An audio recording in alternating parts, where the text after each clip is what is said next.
예사랑 찬양대 지휘하고 있는 노범수 집사입니다. 제가 이렇게 이 단위에 서도 되는지 사실 좀 제 스스로가 자격에 대해서 조금 부족함을 많이 느끼는데, 목사님께서 간곡하게 말씀을 하셔서 부족하지만 오늘 오후 예배의 말씀을 전하게 됐습니다. 제가 사실 성경적인 지식도 많이 부족하고, 그리고 여러 가지 모자란 부분이 많아서 사실 성경에 있는 말씀이라기보다는 찬양대와 찬양을 교회에서 어떻게 해야 할지에 대한 말씀으로 제가 준비했고요. 그리고 사실은 제가 제목은 원래 호흡이 있는 자마다, 저희가 오늘 읽었던 시편 150편의 마지막 절 6절에 호흡이 있는 자마다 여호와를 찬양할지어다, 이렇게 제목을 사실은 정했다가 제목이 너무 길어서 아름다운 찬양대라는 제목으로 목사님께 말씀을 전했습니다. 제가 오늘 말씀드릴 것들은 세상에 있는 음악들과 또 교회 내에서의 음악들, 그리고 과연 좋은 찬양이 어떤 것인지, 그 다음에 과연 찬양을 하려면 바로 이론적으로 저희들이 완벽해져야 되는지, 그리고 저희들이 찬양대가 항상 자랑스럽게 주님께 찬양 드려야 되는 그런 찬양대가 될 수 있도록 하는 네 가지의 말씀으로 제가 지금 말씀 좀 준비했습니다. 사실 세상에서 음악이라는 도구 자체가 사람의 감성을 가장 많이 움직일 수 있는 예술적 도구예요. 예술이라면 이제 미술도 있고 미술도 있고 음악도 있고 여러 가지가 있는데, 그 중에서 사람의 마음을 가장 많이 움직일 수 있는 도구가 음악의 도구라고 저는 생각을 하거든요. 그래서 사실은 어디 가든지 음악이 있습니다. 학교에 가면 교가로 해서 그 학생들이 소속감을 높이고, 또한 군대에서는 군인들의 사기를 높이기 위해서 군가를 부릅니다. 그래서 많이 사기가 떨어졌을 때 군가를 불러서 본인들의 사기를 충전시키는 그런 도구로 쓰기도 하고, 그래서 세상에서는 그런 어떤 그런 목적을 가진 도구로 사실 음악을 많이 이용하고 노래를 이용하고 있는데, 교회에서 저희들이 찬양을 하는 것은 사실은 저희들 인간적인 감정을 동화시키거나 끌어내기 위한 도구로 쓰여져서는 안 된다고 저는 생각을 하고요. 그건 온전히 하나님께 드려져야 되는 찬양이어야 되기 때문에, 찬양은 반드시 찬양일 때만 아름다울 수 있다고 저는 생각을 합니다. 인간을 감동시키기 위한 도구로 교회 내에서 음악이 쓰여졌을 때는 그 음악이 잘못 쓰여짐으로 인해서 교회 내에서 예배에 대한 어떤 감정적 집중이 많이 흐트러질 수 있는 상황이 오고, 또한 그 음악으로 인해서 세상적인 감정과 하나님을 향한 감정이 혼돈될 수 있는 감정적 혼돈이 올 수 있다고 생각이 들어서, 저는 사실은 강한 음악을 교회 내에서 하는 건 사실 저는 많이 반대를 하고요. 그리고 요즘 교회 외적으로 찬양 컨퍼런스 같은 걸 되게 많이 하거든요. 근데 그 찬양을 통해서 하는 모임들도 사실은 되게 주의해야 된다라는 부분에서 좀 공감을 저는 많이 하고 있습니다. 그래서 예전에 제가 어떤 목사님께 한 20년 전에 들은 말씀이, 미국과 유럽에서 기독교의 세력들이 많이 강해졌다가 지금은 그 큰 교회들에 교인들이 하나도 없어서 그 교회를 그냥 나이트클럽 장소로 쓴다던가 어떤 그런 외적 용도로 이미 이제 쓰여지고 있는 교회들이 많이 있는데, 그때 그 당시에 그 교회를 부흥시켰던 힘이 바로 그런 CCM이라고 하는 찬양의 힘이었는데, 바로 서 있지 않은 하나님의 말씀이 들어있지 않은 음악은 사실은 세상 음악과 구분되어지지 않기 때문에 감정적으로 대단히 위험할 수 있다는 부분에 저는 많이 공감을 하고요. 그래서 찬양을 부를 때 그 사람의 목적이 어디 있는가가 가장 중요하다고 저는 생각을 드립니다. 제가 그걸 느꼈던 게, 지난주에 용인에 있는 포원 아트센터라는 곳에서 뮤지컬을 전공하는 학생들이 공연을 이제 했거든요. 이제 여러 공연도 하고, 이제 저희가 참가했던 공연은 갈라쇼라고 해서, 갈라쇼라는 거는 뮤지컬의 제일 하이라이트 되는 부분들만 모아서 짧은 10분짜리 공연을 만드는 건데, 그게 이제 공연의 순서가 학생들이 한 순서를 하고 그 다음에 이제 기존의 뮤지컬 배우들이 한 순서를 하게 됐는데 저는 그날 너무 화가 나서 무대 위에 뛰어 올라갈 뻔했어요. 학생들은 순수하게 자기들이 배우고 연습한 것에 대해서 공연을 하고 있는데 그 기존의 뮤지컬 배우라는 배우가 여자 배우가 그 캐치라는 뮤지컬이 있거든요. 그 뮤지컬을 보면 많이 아시는 메모리라는 작품 노래가 있어요. 그 노래가 그 캐치라는 게 그 고양이들을 의인화해서 만든 그런 작품인 건 아시죠? 근데 거기에 늙은 여자 그 고양이가 자기의 인생을 되돌아보면서 젊은 고양이들에게 자기의 어떤 인생을 되짚어가면서 뭔가 이렇게 전해주는 되게 의미 있는 노래거든요. 메모리라는 노래가. 메모리 뭐 그런 노래 아시죠? 따라라라라라 바바바바바밤 바바바바바밤.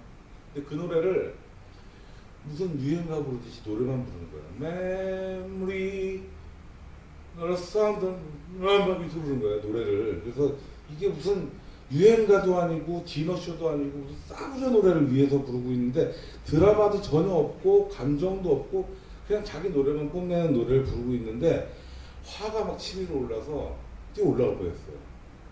욕해주고 싶었어요 사실.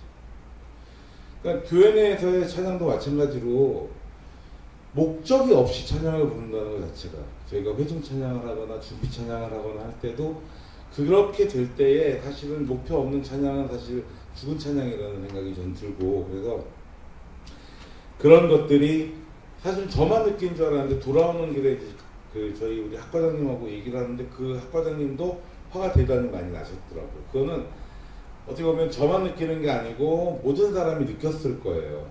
그러니까 노래라는 것 자체가 감정을 가지고 하는 것이기 때문에 그 찬양의 목적이 어디 있느냐는 들으면 알 수 있다라고 저는 생각을 하거든요. 그러니까 지금에 있는 기독교 음악들도 사실은 많이 정화되어야 될 부분이 있고 저희 찬양대도 그런 부분에 있어서 선곡이라든가 찬양할 때 어떤 태도는 반드시 조금 개선되어야 될 부분이나 아니면 저희들이 항상 조심해야 될 부분이 있다라고 생각을 합니다. 그래서 우리가 목적 없이 부르게 된다면 그 찬양은 어떤 울리는 징과 꽹과리 같은 그 의미 없는 소리가 될 수도 있다라는 것에 대해서 저희가 한 번 더 생각해야 될 부분이 있다고 생각합니다. 그리고 저희들이 이제 좋은 찬양이라는 건 어떤 걸까? 노래를 제가 가르칠 때에도 좋은 노래가 뭘까라는 생각에 대해서 대단히 많이 생각하거든요. 요즘 그 TV에서도 노래에 대한 그 프로그램들이 많이 있잖아요. 그래서 무슨 뭐 불후의 명곡 아니면 무슨 뭐 오디션 프로그램들도 있고 해서 많이 음악에 대한 프로그램들이 있는데 그 노래를 들으면서 그런 거 느끼실 거예요. 그 어떤 경우는 노래를 되게 잘 부른 것 같은데 심사하는 심사위원들이 뭔가 좀 악평을 할 때가 있고 노래가 좀 모자란 것 같은데 뭔가 좋은 평을 할 때가 있거든요. 근데 그것에 대한 어떤 차이를 저도 나중에 많이 느꼈던 건 뭐냐면 제가 느꼈던 것은 제가 이제 어릴 때 젊었을 때 그 기자촌 교회에서 신앙생활을 했습니다. 처음 시작을 하고 제가 30살, 34살 때까지 교회에서 생활을 했는데 청년부 내에서 이제 찬양 그 대회를 했어요. 그래서 여러 팀이 나와서 찬양을 하는데 그때의 정말 상식을 좀 벗어난 어떤 결과가 나왔던 부분이 있습니다. 그때 찬양을 했던 여러 팀 중에 노래는 참 별로였는데 그 친구가 이제 1등을 하게 돼요. 근데 제가 봤을 때 그 친구가 목소리도 조금 허스키하고 평소에 좀 수줍음도 많고 남들 앞에 잘 안 나서는 친구인데 그 친구 독창을 준비해서 나왔어. 근데 노래를 딱 조명을 받고 노래를 부르는데 뭔가 한 곳에 정확하게 자기가 집중되어져 있다라는 느낌, 이게 하나님을 향해서 찬양하고 있다라는 느낌이 많이 들었어요. 그러니까 기교로 노래 부르는 것이 아니고 자기의 마음을 다해서 진정을 다해서 부른다는 느낌이 들으니까 감동이 왔던 거죠. 저도 그때 사실 또 찬양을 들으면서 울컥했던 기억이 있고 다른 분들도 그렇게 느껴셨던 것 같아요. 그래서 정말 노래를 잘 불렀던 팀들도 여러 팀이 있었는데 그 친구가 대상을 받게 됩니다. 그러니까 저희들이 그 찬양을 할 때 분명한 목적은 하나님을 향해 있어야 되고 어떤 음악이 좋은 음악이냐라는 부분은 그것은 목표가 정확했을 때 아까 말씀드렸던 것처럼 목표가 정확하고 내가 우리가 하나님을 향해서 찬양하고 있다라는 확신이 있었을 때 좋은 찬양이 된다고 저는 생각을 합니다. 그 지난번에 뉴스에 나왔던 부분인데요. 그 미국에서 경관들이 순직한 경관들을 위한 어떤 모임이 있었어요. 그래서 뒤에 합창단도 나오고 그래서 그 미국 사회에 대한 여러 가지 이야기를 하면서 오바마 대통령도 있고 오바마 대통령의 부인도 나오고 그 다음에 부시 대통령이 나와서 이제 연설도 하고 그리고 이제 맨 마지막에 피날레를 뭐로 장식을 했냐면 다 함께 손을 잡고 노래를 불렀거든요. 근데 그 노래가 그 순직한 경관들을 추모하는 의미의 노래였어요. 아마 뉴스에서 보신 분들 계실 텐데, 근데 그때 당시에 손을 이렇게 다 같이 잡고 노래를 막 부르는데 부시 대통령이 느닷없이 팔을 흔들기 시작합니다. 그 노래가 즐거운 노래인가요? 아니거든요. 순간 부시 대통령이 노래 부르는 목적을 까먹은 거예요. 그러면서 노래의 리듬에 맞춰서 몸을 흔들기 시작합니다. 그래서 구설수에 올라요. 그러니까 저희도 사실은 찬양할 때 또 찬양의 목적이 정확하지 않으면 그런 이상한 찬양을 할 수 있게 된다라는 그런 교훈을 저는 좀 그걸 보면서 좀 깨달은 부분이 있습니다. 그리고 교회 내에서 저희들이 그 음악적으로는 그 전문가가 아니기 때문에 사실은 어떨 때 찬양대에 함께 하시죠. 찬양을 하시겠습니까? 여쭤보면 저는 음악을 잘 몰라요 라고 말씀하시거든요. 근데 찬양대에서 찬양을 하시는 건 사실은 노래를 잘해서 한다기보다는 본인이 하나님을 향해서 찬양으로 뭔가 드리고 싶을 때 그러면 그때는 기능과 관계없이 저는 하실 수 있다고 생각을 합니다. 제가 예전에 여기 그 예사랑교회 오기 전에 있었던 교회가 조금 규모가 있는 교회였는데 그때 65, 70 가까이 된 찬양대원분들도 많이 계셨어요. 권사님들도. 찬양 기술적으로 잘 못하시죠. 그리고 이제 힘이 드세요. 연세가 드시면 찬양하기가 힘드시거든요. 호흡도 많이 모자라고. 근데 매주 먼저 일찍 나오고 저보다 일찍 나와 계세요.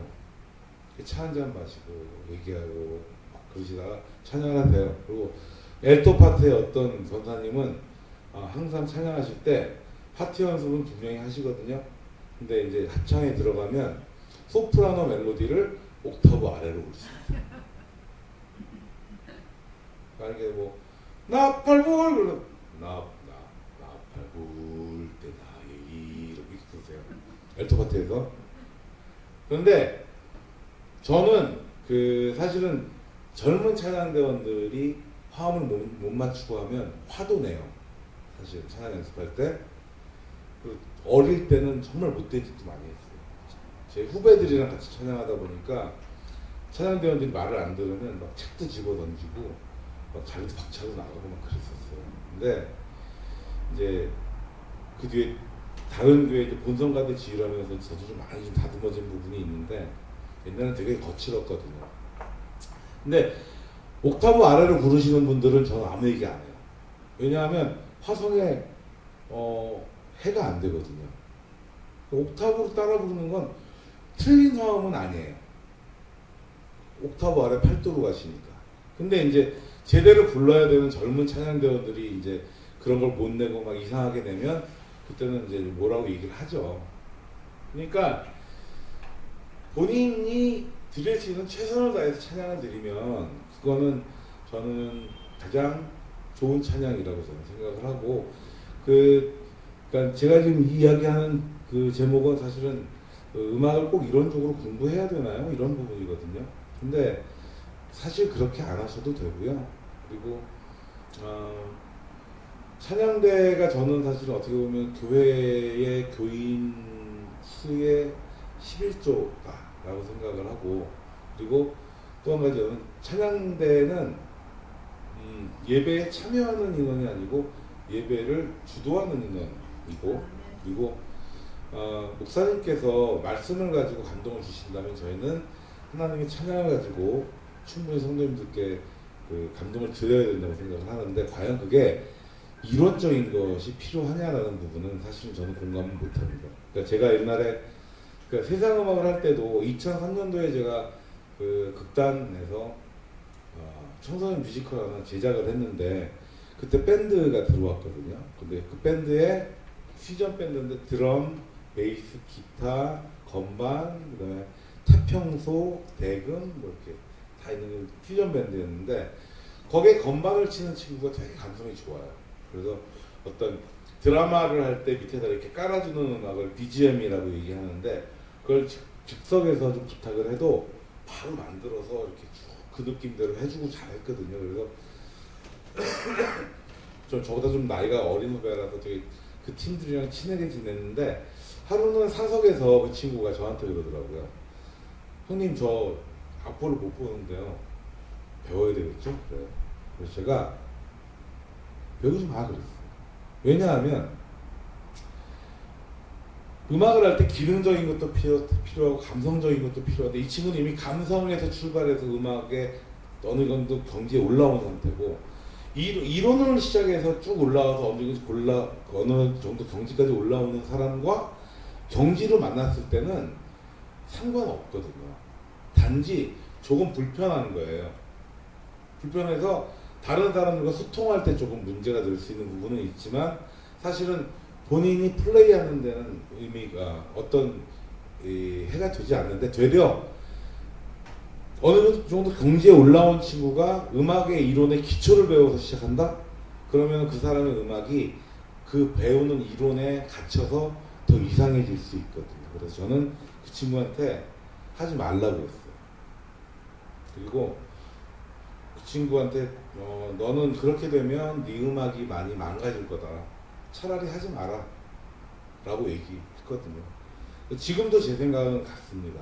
그래서 교회 내에서 물론 필요한 부분에 그때그때 어떤 음악적 지식은 같이 교류하는 것들이 많지만, 음악을 이론적으로 모른다고 해서 교회를, 그 찬양대를 못한다 라고 이야기할 수는 없어요. 그러니까 뭐 지금 또 다른 이제 일반 우리 예사랑교회 그 성도님들 중에서도 찬양에 관심이 있으신 분들은 또 찬양대를 함께 하실 수 있으면 좋겠다라는 생각도 합니다. 그 한 가지 에피소드를 말씀드리면, 옛날에 제가 그 이전 교회에 있을 때, 그때 이제 막 성장을 막 하던 초기라서 찬양대가 한 40명에서 50명 사이 되는데 챔버를 썼어요. 오케스트라를 쓴 게 아니고 첼로, 그 다음에 바이올린 2대, 비올라 하나, 그 다음에 플룻 이렇게 썼는데, 예배를 드리고 있었거든요. 이제 찬양을 마치고 이제 목사님께서 올라오셔서 목사님이 이제 그 시작을 하셨어요, 설교를. 근데 갑자기 플룻을 불었던 친구가 뻘떡 일어나요. 그러더니 그 교회 대예배 예배드린 인원이 한 250명, 300명 정도 되는데, 그 뒤를 허리를 꼿꼿하게 펴고 또각또각 걸어 나가요. 그래서 제가 화장실이 좀 급했나 싶어가지고 가만히 있었거든요. 그래도 5분 뒤에 그 친구가 들어옵니다. 오른손에 까만색 비닐봉지를 들고 들어오면서 저에게 어깨를 툭툭 치면서 캔커피를 하나 주고 자기 자리에 앉아요. 그리고는 커피를 똑 따서 마셔요. 그때 똑 따는 순간에 제 등 뒤에서 그 땀이 똑 하고 떨어졌어요. 너무 긴장해가지고 뭐지? 도대체 저 친구는 어떻게 저런 행동을 할 수 있지? 그러니까 그 친구가 교회를 신앙생활을 하고 있지 않은 친구라는 걸 저도 얘기를 미리 들어서 알고 있었는데, 전공하고 대학도 졸업한 친구예요. 26인가 먹은 친구인데 아무리 그렇다고 그게 교회가 아니고 어떤 뭐 회의를 하는 장소라고 하더라도 한 300명이 앉아 있는데 모두가 어디 집중하고 있는 상황에서 딱 일어나서 혼자 뒤로 또 걸어 나갈 수 있을까? 깜짝 놀랐는데 그걸 하더라고요. 설마 했는데. 그 친구 그날 바로 잘랐어요. 왜냐하면 저런 식으로 하면 예배를 어떻게 드려? 불안해서 제가 예배를 못 드리죠. 그날 바로 잘랐어요. 그래서 그 친구는 전공했잖아요. 음악 전공. 교회 내에서는 전공을 한 친구가 필요한 게 아니고 사실은 하나님을 위한 찬양을 할 수 있는 기본적인 마인드가 있는 친구가 같이 예배를 참여하면서 음악을 하는 게 맞는 거지, 세상적으로 완성되어 있는 어떤 음악을 한다고 해서 그 친구가 교회 내에서 인정받는 음악가가 될 수는 없다라고 저는 생각을 해요. 그러니까 우리들의 어떤 예배는, 찬양은 항상 하나님을 향해 있어야 되고, 그리고 우리들의 찬양이 하는 사람들의 마음은 항상 하나님을 향해 있어야 된다라고 생각을 합니다. 그리고 이제 마무리를 하자면, 제가 예사람 교회에 온 게 2011년도인 것 같아요. 2011년도 3월 첫째 주였던 것 같고요. 그래서 어느덧 세월이 한 5년이 좀 넘었나 그래요. 그죠? 그래서 오래됐는데, 사실 저희 찬양대 지금 인원도 많이 좀 부족하고, 또 저희들 인원이 부족하다 보니까 소화할 수 있는 곡들도 조금 부족하고 그렇거든요.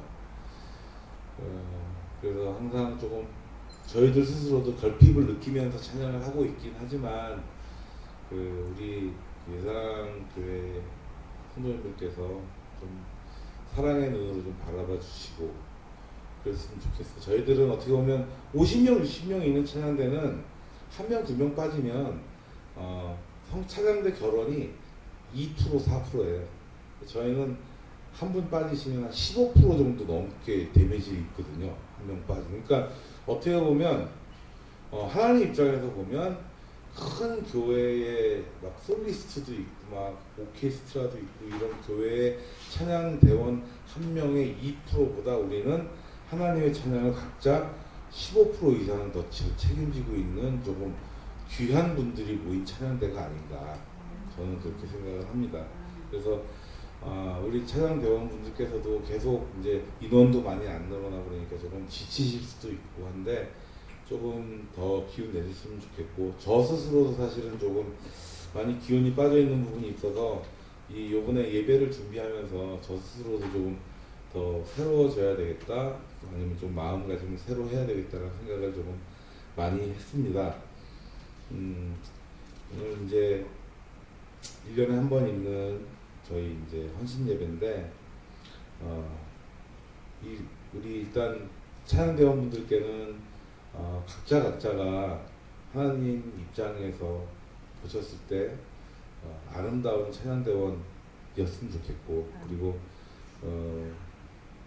우리 성도님들께서는 비록 작고 조금 미흡한 부분이 있는 찬양대지만 항상 좀 저희들의 중심을 읽어주셨으면 좋겠고, 그렇게 해서 아름다운 찬양을 하는 찬양대와 아름다운 찬양을 들으시는 성도님들이 되시길 원합니다. 끝으로 저에게 이렇게 시간 내어주신 목사님께 감사드리고요. 그리고 앞으로 찬양대와 우리 또 성도님들이 준비 찬송부터 회종 찬송, 그리고 모든 찬송에 열중하고 집중하는 그런 찬양대와 여러분들, 그리고 제가 됐으면 좋겠습니다. 감사합니다.